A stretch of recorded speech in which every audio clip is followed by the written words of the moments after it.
Okay, it looks like we have a good group of people here, so we're going to get started.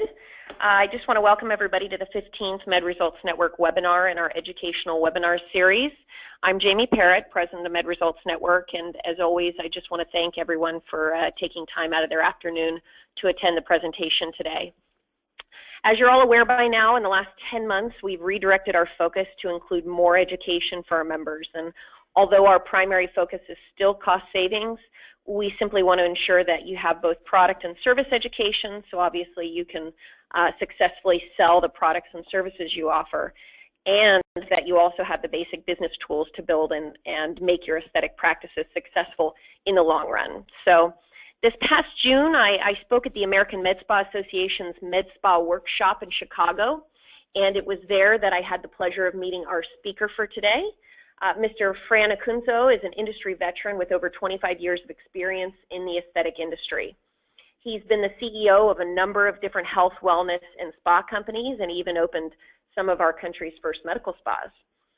Fran is currently the founder of Akara Partners, which is one of the leading consulting, marketing, and digital communications companies in the U.S. in our industry, and he's now a preferred partner of MedResults Network.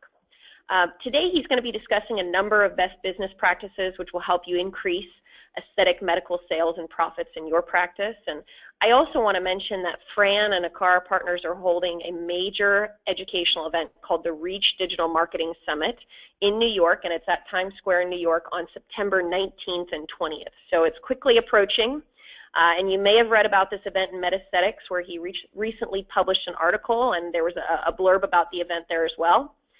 If any of you are on the West Coast, I highly recommend you attend. It's going to be a great event, and our members receive an exclusive discount to this event.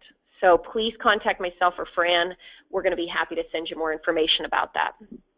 Also, as a final reminder, after the end of the presentation, if you guys have questions for Fran, please feel free to reach out to me directly, or as I always suggest before each webinar, simply fill out our brief survey. This will pop up after the end of the presentation, and just let us know whether you're interested in receiving additional information or if you have questions. So without further ado, I'd like to introduce Fran Acunzo of Akara Partners. Thank you, Jamie. Good day, everyone. Thank you for joining me today to talk about business boosting strategies. And really what I want to discuss with you today is a strategic methodology that Akara Partners has used over 100 times to increase sales and profits for medical spas and aesthetic medical practices throughout the United States. It's a three-phase methodology. So let's take a look. What we'll be discussing today are really these three phases. One, assessing and analyzing your situation at hand, internally and externally. Two, strategizing and planning. So creating a plan for growth and to improve your practice.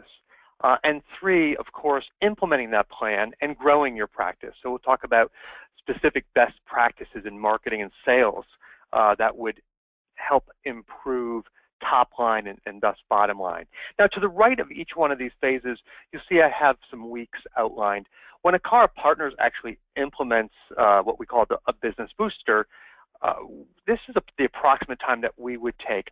I would recommend giving yourself more time than that because this may not be something you've done before, and you want to make sure you go through this process and do it right. And don't skip steps. You know, people like to jump right to implementing and growing and coming up with some great ideas and trying to make it happen, but really understanding your market, understanding your business. And everybody says, oh, I know my business. I'm in it every day. But honestly, you need to step back and really look at what you have, really then go out into the market, analyze what's out there, pricing, competition, and all those different things. So really take this seriously, because I can tell you firsthand, we will increase, when we do this methodology, we will increase a medical practice's top line between 30% and 300%. It does work. All right, so let's start with phase one. First off, why would you be doing this? One, you may have just purchased a large piece of technology. You invested $225,000. You're a little nervous. You want to make sure you're going to sell the new service offerings you can that you're able to sell with the new technology. That's a great reason to go through this process. Sales have been sluggish. For whatever reason, things have been flat, or maybe you're losing ground. That's another great reason to go through this process. You just feel like it's time. It's been 5 years since you've done anything new and exciting with your practice. A good time to go through this methodology to try to spur on more growth with your business.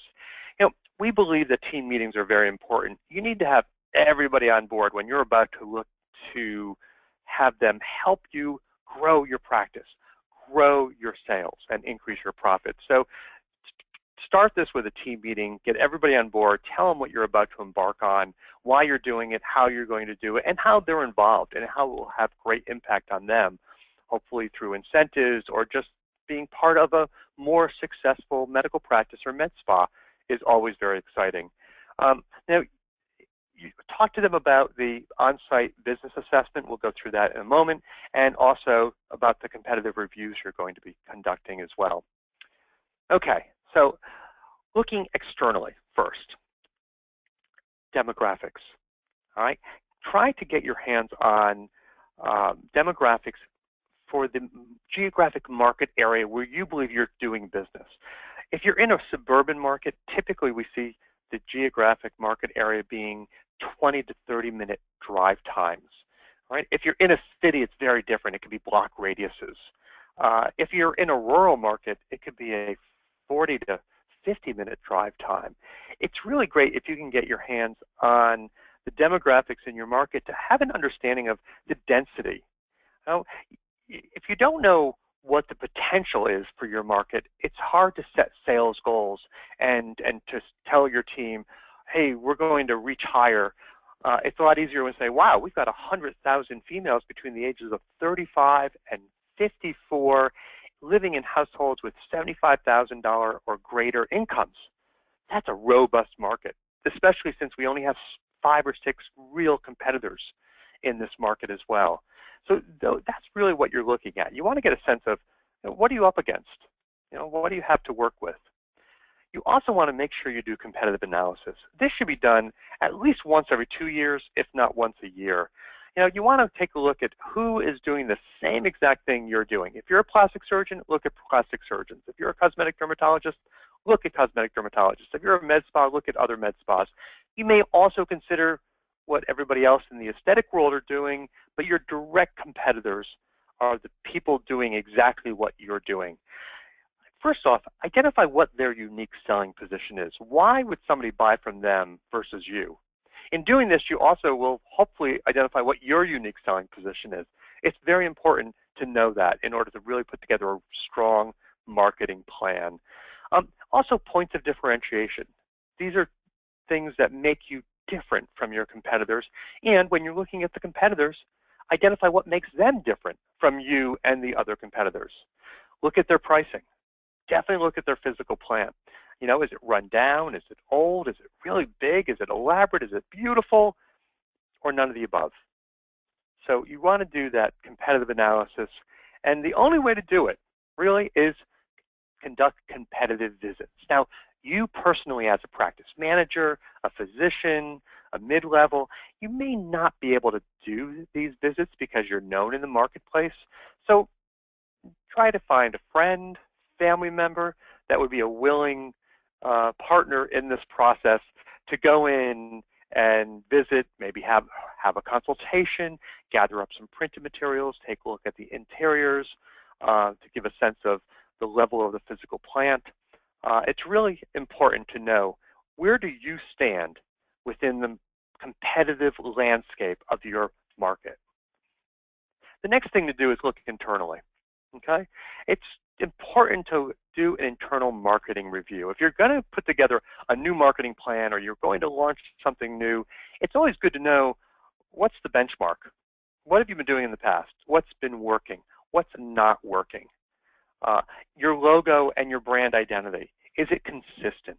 So critical. We go into practices all the time, and I have to tell you that only about 50% of the time is the brand identity consistent across all mediums.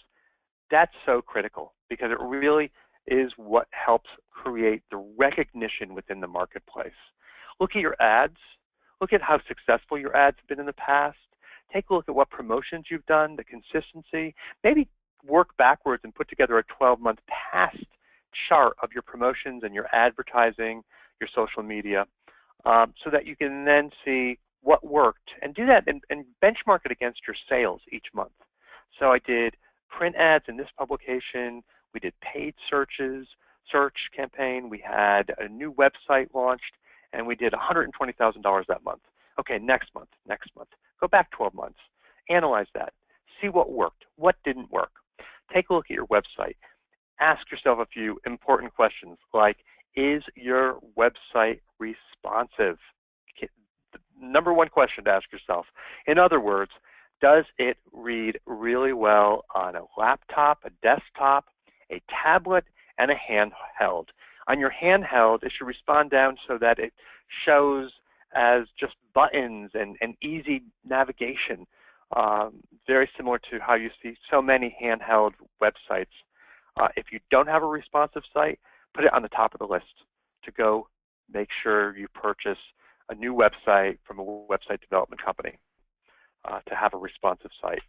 Okay. Best practice audit. This is something we always do. We identify the best practices in all areas of the marketing, your logo identity, your website, your social media, Facebook, Twitter, whatever it may be. You could do this for yourself. Identify what you want as a best practice or what you believe the best practice is in all the areas of marketing, whether it be print campaigns, online, website, and determine, are you compliant with that best practice, partially compliant, or are you non-compliant? This will help give you information to build your marketing plan as you move forward, as you come out of the analysis phase and go into the planning phase. Okay, let's talk about that. Let's talk about the strategy and the planning. All right, first off, what you're going to do, it's your action plan based on the information you found. How you're going to do it, that's your marketing plan. When to anticipate results, that's your sales forecast. Your action plan. You should come up with an operations plan. First off, if you're launching a new procedure or service and you believe that your volume is going to increase, take a look at your front desk. Do you need to hire additional front desk? Do you need to hire a salesperson or an additional salesperson, patient coordinator, treatment consultant? Look at your sales. Do you have a sales plan? Look at your marketing. Do you have a marketing plan? This all makes for the action plan. In producing a marketing plan, you want to identify goals, right? What do you want to achieve? Is it, don't be like, oh, I want to do a 10% increase, or I want to do better. Not good goals. Make it something real. Make it something that everybody can get their arms around. We want to increase photofacials by 2 new patients a week. We want to have 1 additional laser lipolysis procedure per month. We want to increase cool sculpting by 1 new procedure or new patient per week. Whatever those goals, if you make it tangible, then you can translate it to sales and what you're going to forecast. Come up with objectives, come up with strategies, and then tie promotions to the strategies. We want to increase non-invasive body contouring by leveraging the internet. Okay, what are the promotions that are going to help with that? Is it going to be X dollars off, or buy 2, get your 3rd free? Make sure your promotions are not overly aggressive. We don't like heavy discounting. We just like to use promotions to excite the marketplace. And then come up with those tactics specifically. Are you going to implement an additional $1,000 in paid search? Are you going to add a landing page to your online presence? Are you going to send out an additional newsletter or email broadcast? But identify all the tactics that you're going to implement, and then come up with the budget. What's it going to cost you? Is it $2,000 more? Is it $5,000 more? Is the overall plan going to be $15,000 per month? Important in making sure, number to the bullet item, benchmarked to marketing spend on the sales forecast, make sure you benchmark those together. So when we go into a practice, let me explain what I mean by that. When we go into a practice, we're looking at the relationship between the marketing spend and sales. And typically what we find is that relationship is anywhere from as low as 6% in larger practices, but up to 20% in newer, less embedded in the marketplace type practices, okay? So it just launched in the last 6 months. So if you have a stellar reputation, you're a cosmetic dermatologist, you've been doing this for 8 years, and you've been marketing and communicating your message through print advertising, billboards, online, that whole time, your spend may be as low as 10, 11% of your sales, all right? If you're doing 4 to 6 million a year in volume, your spend may be as low as 5 or 6%. If you're new at this and you're a med spa, just launched, your spend may be 20% of what you're currently or what you're soon to achieve in sales. Okay, so here's the thing. What do I mean? Why do you want to benchmark it? Well, if right now to produce $100,000 you spend $10,000, which is say 10%, unless you can communicate more loudly into the marketplace, most likely you won't be able to increase too much over that $100,000. So you begin to say, all right, I want to increase, or we believe we can increase by $10,000. Well, you will need to spend an additional $1,000 in marketing spend to probably achieve that. So understand there's a relationship between what you spend, the leads that get generated, and then the conversions of those leads into sales. We often recommend that you try to come up with a 1-year forecast. At least a 6-month is good. You're implementing a new procedure. Let's say you're implementing laser lipolysis. You should be looking at where do we want to be in 3 months and 6 months. That's a good start. And then revisit 3 months and 6 months from now to look further out. Okay. Let's talk about how you're going to implement all this, all the plans and the tactics, and grow your business. First off, we like to create bi-monthly marketing plans. Instead of trying to do a whole year at a time or 6 months at a time, break the year into six bi-monthly phases: January, February, March, April, May, June, etc. It breaks out nicely from a seasonality standpoint as well. And just get your arms around what's going to happen in the next 2 months. So if it's November going into December, I'm planning all the tactics and everything I want to have happen, from a sales forecast to the strategy to the goals to the promotions to the tactics for January and February.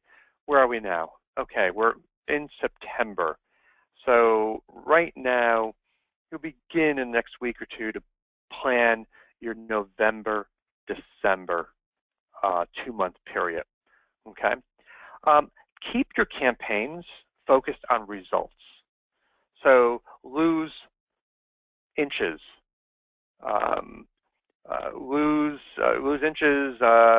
reduce reds and browns, reduce signs of aging, look younger, things that are the results people are looking for. Make the campaigns sort of thematic around those results. Use headlines that speak to those results. You know, online tactics are incredible, and you can leverage the internet, and you can really get a good return on investment, but you can't not ignore traditional print, direct mail for some markets, billboard for some markets, and other types of traditional marketing advertising tactics. Okay, and this is the guide that we're producing. Reach, as Jamie said earlier, which is a digital summit for the aesthetic medical industry, so we know the value, obviously, of digital and the online footprint and how you can leverage that. But we also don't want anybody to totally ignore more traditional tactics. They work. They also help quite a bit with branding to make your brand real. Print advertisements, e-newsletters, online news releases, postcard mailers, and counter cards. These tend to be 5 of the go-to tactics that we will oftentimes use. Postcard mailers in markets where it works. I'll talk more about that a little bit later. Okay, print advertisement, results-focused headline. Who knew cold could be so hot, melt fat away with cool sculpting? You know, application of best practices, having the physician in the print ad is always great. It builds credibility, especially when you have a top internationally recognized cosmetic dermatologist, such as Dr. Lisa Donofrio. Before and afters in the print campaign, in any tactic, before and afters are some of the best selling tools that you have. Of course, having a promotion, $500 off. The promotion is on 4 hours of school sculpting for only $2,500, which is a $3,000 value in this case. So these are best practices where you have before and afters, you have a promotion, you have the credibility of the physician with bio or a blurb about the physician if possible. You have results-focused headlines or sublines. Okay. E-newsletters. All right, e-newsletters are great. You can have an e-newsletter which is the consolidation of your online footprint where you point to your Facebook page, you point to the blog, you point to a page on your website. You can also send them out as this one here you can see is all about the special offers. So there's different ways you can do these. You can do them as like an e-blast about your special offers. You can do them where you have a paragraph that points to each aspect of your online footprint, which helps build that credibility. We like both. Both work really well, and you should always be utilizing both approaches. Online news releases. We actually did a webinar recently about online press releases, news releases. We call these magic fairy dust. You can write and distribute these through a service called PR Web. We highly recommend, if you're going to do it, utilize the highest level. There's, I think, 5 levels. It starts at like $89 and goes to $360. Spend the $360. We've tested every level there is. Now, you have to make sure you have news. News can be a new hire. News can be a new technology and service you're launching. News can be an event that's coming up. But make sure it's news. Do at least one a month if you can, because there is nothing greater that gives you online optimization for your website. These are so highly visible. They tend to be more highly visible than your website because they're news versus commercial. Your Google considers your website a commercial activity where they consider your press release news, and thus it ranks it higher. Postcard mailer. Okay, in some markets, these work incredibly well. In other markets, they don't work at all. But we have found it's worth testing so that you know if it works for you or not. Typically, we send between 3,000 and 5,000 mailers out. Typically, we send it to the internal list plus additional lists that are purchased. And oftentimes, these are used for events, open house type events, educational seminars, which we really like, or they can be used in a series to announce a new procedure or service. Counter cards. You have people coming and going all the time in your locations. Speak to them. Speak to them with a counter card, with your special offers, or talk about a one-day sale that you have coming up. It's invaluable advertising, free advertising, really. Other online tactics that are important: search engine optimized website, pay-per-click campaigns, and social media. Okay, you want to make sure your website is search engine optimized, and you should have somebody, an expert, continually working on your search engine optimization, on page and off page. Right here, we're talking more about on page, making sure you have the right title tags, the H1, 2s, and 3 headers on every page, reflective of the content on that page. Also, they'll be used in the Google search. It's what comes up in the organic search oftentimes. Making sure that you have alt tags on your photos and other images and we call them assets. Make sure that your content is keyword dense, and utilize video. Video is highly optimized. Put it on your YouTube page, embed it on your website. It's great. Google loves it because they own YouTube. So they love when they find, oh, there's embedded YouTube video here. Optimize them even more. It's incredible what it can do for your optimization. We like, when we're working with a client on optimization, we want them on page 1 5 times. We want them in the paid search. We want them in the organic search. We want them in a citation like Yelp or Healthgrades showing up. We want a press release to show up, and we want Google Maps to show up. Have that dominance. Whoever's doing your search engine optimization should be able to get that for you. Have that dominance on the first page when somebody is searching for you or keywords that are important to you. Pay-per-click campaigns. Also very important.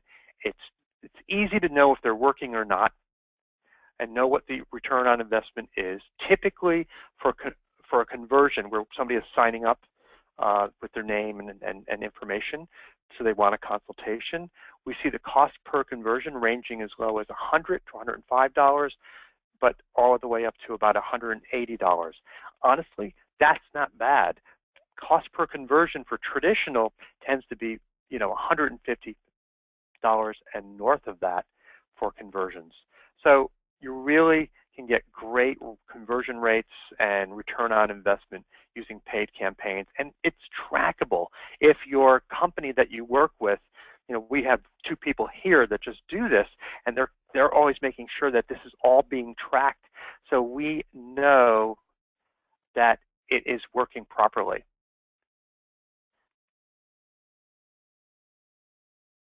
Okay.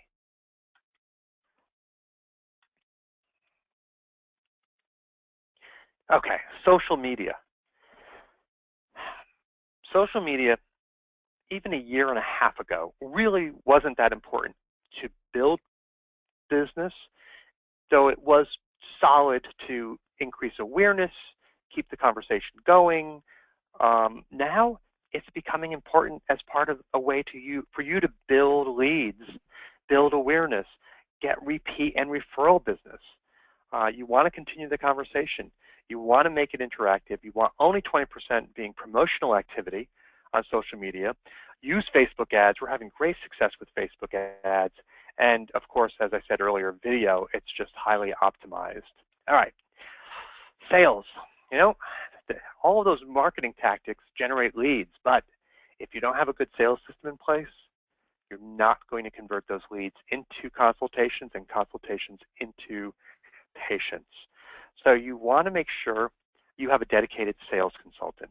This could be in a smaller practice, your practice manager who runs the practice and does all the consultations, clinically supported, of course, or anytime you're looking at maybe $50,000, $60,000 a month or greater in the practice, you probably want a dedicated sales consultant. So you can get the practice up to $70,000, $80,000, $90,000 a month.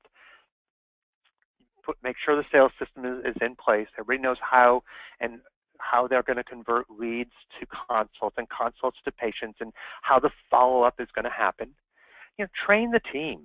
Identify how you want this whole process to go, and then make sure everybody's doing it through training, group trainings, team building exercises, bring in outside support if needed. We like educational seminars. We see them as like group consultations. Somebody may not be ready to come in to have a one-on-one meeting, but they would attend an educational seminar, especially about something new that you're launching. Maybe that technology you invested in, there's 3 different services that you can offer. You want to talk about them? Well, do a educational seminar. Get 15, 20 people into your location. Do a PowerPoint presentation. Do some real-time, real-life before and afters. You put up the before and then have this person stand up with the after. I love those type of testimonials. They work really well. Offer financing. It works really well also, and 12-month interest-free is sort of a magic number. It rings the bell for people. Before and after photographs. Your #1 selling tool. This is your work. You know, it's sad because we go into practices, 2, 3, 4 a month sometimes, and most of the time, well, 25% of the time they don't have before and afters. 25% of the time they have poor before and afters. 25% of the time they have good before and afters, really poorly presented, and only 25% of the time, 1/4, they have great before and afters, well presented. Put them on iPads, put them up on a flat panel, put them into a beautiful binder in a book, but make sure you have them and use them in the selling process. There is nothing better to get somebody on board, to keep somebody with you versus the doctor down the street when you can show great before and afters. Set revenue targets for your team. Make sure you measure the results, and also make sure you implement call tracking. There's just one's called Call Source, the other's called Call Rail. Those are the two that we use. One's a little bit more expensive, but you get more reporting. You can decide which one's better for you, but you attach a specific phone number to each marketing advertising tactic, and thus you can actually track what's working, what's not, so you know what your return on investment is about. Plus, we call it track and train. The train part is these systems record the calls, and as a team, you can listen to them and see how everybody's doing with converting the leads into consultations and things of that nature. Okay. So, business booster methodology. First, assess and analyze what you have. That's phase 1. Phase 2, strategize and come up with your plans. And phase 3, implement the plan and grow your practice. Akara results, when we have done this, and we've done it over 100 times, we've seen top line increases of 30% to 600%. This is my gift to you, this methodology, because this is our proprietary methodology. But you can do this for yourself. You just have to follow the methodology and really adhere to phase 1, phase 2, phase 3, and you will see the results. Okay. As Jamie had mentioned at the beginning, if you have any questions, there's going to be a brief survey. You can type in those questions into that survey, or you can reach out to myself at any time. My information is up on the screen, or reach out to Jamie at any time with any questions you may have, and we will get back to you with the answers. Thank you for taking the time today to listen to our webinar. Thank you so much, Fran. We really appreciate you joining us today with this presentation. And as Fran said, stay tuned for the quick survey that's going to pop up. It takes literally 30 seconds to fill out. And if you have questions, you can certainly tick the box, and Fran or myself will get in touch with you. Also, a quick reminder again, if you're on the East Coast or anywhere and you want to attend the Reach Digital Marketing Summit in New York at Times Square, September 19th and 20th, it's coming up very quickly. Please contact us. There is a MedResults discount to attend. So thank you again for attending, and we look forward to seeing you at our next webinar. Thanks again. Thank you, everybody.